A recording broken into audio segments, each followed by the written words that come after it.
London میں پرچون کی ایک دکان میں اتنی چوریاں ہوئیں کہ دکان کے مالک کملیش پٹیل کا صبر جواب دے گیا۔ دکان میں سی سی ٹی وی موجود تھا، مگر انہوں نے انٹرنیٹ آئیز نام کی ایک سروس بھی آزمانے کا فیصلہ کیا۔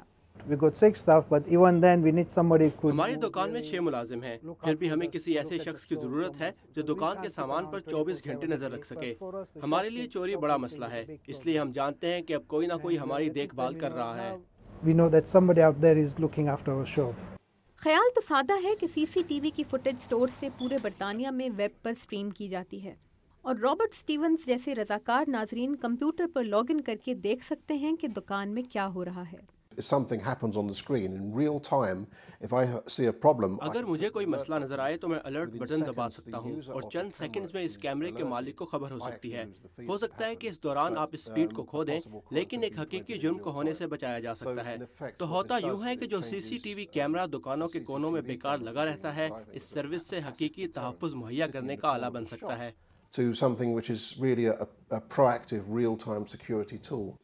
اب تک انٹرنیٹ آئیز نام کی سروس نے 3000 رضاکار ناظرین کی خدمات حاصل کی ہیں۔ سب سے حاضر دماغ اور تیز نظر والے کو چوری کی تیز ترین نشاندہی اور ملزمان پکڑوانے میں مدد دینے پر نقد انعام بھی دیا جاتا ہے۔ لیکن بگ بردر واچ نامی تنظیم کے ڈینیل ہیملٹن کہتے ہیں کہ یہ ذاتیات میں بے جا مداخلت ہے۔ ہمیں اس سروس سے مسئلہ یہ ہے کہ لوگ اپنے گھروں سے بیٹھ کر ہر دکان میں جھانک سکتے ہیں، معصوم لوگوں کو خریداری کرتے دیکھ سکتے ہیں۔ ہمارے خیال میں یہ بہت غلط ہے۔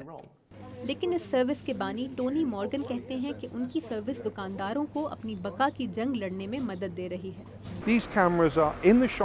یہ کیمرے تو دکانوں میں ویسے ہی لگے ہوئے ہیں، اگر انہیں نہیں دیکھا جا رہا تو اس کی بھی کسی کو فکر نہیں ہے۔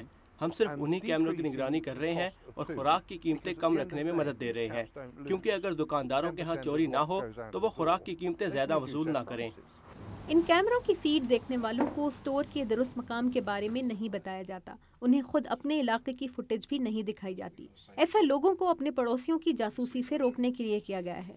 تاہم بعض ملکوں میں پرائیویسی کے سخت قوانین کی وجہ سے یہ سروس ابھی دنیا بھر میں فراہم نہیں کی جا رہی۔ تاہم ٹونی مورگن نے حال ہی میں کینیڈا میں ایسی سروس مہیا کرنے کا معاہدہ کیا ہے۔ انہیں امید ہے کہ ایک دن انٹرنیٹ آئیز دنیا بھر میں رضاکاروں کی خدمات حاصل کرنے میں کامیاب ہو جائے گی۔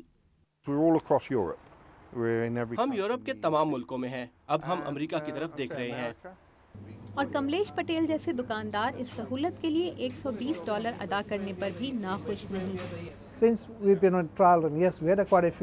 اگرچہ ہم پہلے تجرباتی کسٹمر ہیں، مگر ہم کئی چھوٹی موٹی چوریاں روکنے میں کامیاب ہوئے اور ایک چوری کرنے والے جوڑے کو سزا بھی ہوئی ہے۔ یہ سروس جلد ہی شوقیہ جاسوسی کرنے والوں کو ہزاروں میل دور سے مجرم پکڑوانے کے قابل بنا دے گی، جو ٹیکنالوجی کی مدد سے سکڑتی ہوئی دنیا کی ایک اور مثال ہے۔ لیکن ناقدین کا خیال ہے کہ ایسی تکنیکی ترقی انسانی ذاتیات کے بدلے تحفظ کے حوالے سے جاری بحث کو مزید شدید بنا دے گی۔